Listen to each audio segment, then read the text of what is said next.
నమస్కారం. వనవానికి స్వాగతం. ఈరోజు వార్తలలోని ముఖ్యాంశాలు. ఒకప్పుడు అక్కడ వీధులన్నీ జన సందోహంతో, కోలాహలంతో నిండి ఉండేవి.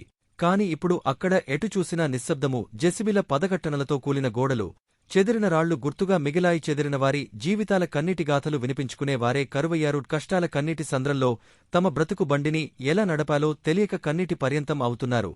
తమ బ్రతుకు బండి ఆశల సౌధం ఒక్క నోటీసుతో కుప్పకూలిపోతే, భవిష్యత్తుపై భయము ఆవరించి రేపటిపై ఆశలు రేకెత్తక నిరాశగా కుమిలిపోతున్నారు. శుక్రవారం మారేడుమిల్లిలో రోడ్డు విస్తరణలో భాగంగా షాపులు, ఇల్లు తొలగించే కార్యక్రమం ప్రారంభమైనది. 4 జెసిబిలు ఈ కార్యక్రమంలో పాల్గొన్నాయి. ఎంఆర్ఓ బాలాజీ, డీఎస్పీ సాయి ప్రశాంత్, పలువురు సిఐలు, ఎస్ఐలు, రెవెన్యూ సిబ్బంది ఈ కార్యక్రమాన్ని పర్యవేక్షిస్తున్నారు. ఈ సందర్భంగా బాధితులు మాట్లాడుతూ, తాము గత 30-40 సంవత్సరాలుగా షాపులు కట్టుకుని జీవిస్తున్నామని, తమకు ప్రభుత్వం తరఫునుంచి ఏమైనా పరిహారం ఇచ్చి ఆదుకోవాలని వారు కోరుతున్నారు.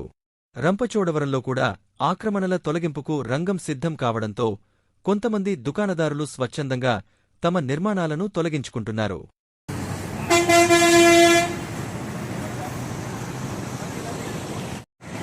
శ్రీయుత గౌరవ జిల్లా కలెక్టర్ వారి ఆదేశాల మేరకు ఆక్రమణదారులకు ముందస్తు నోటీసులు ఇవ్వడం అయినది.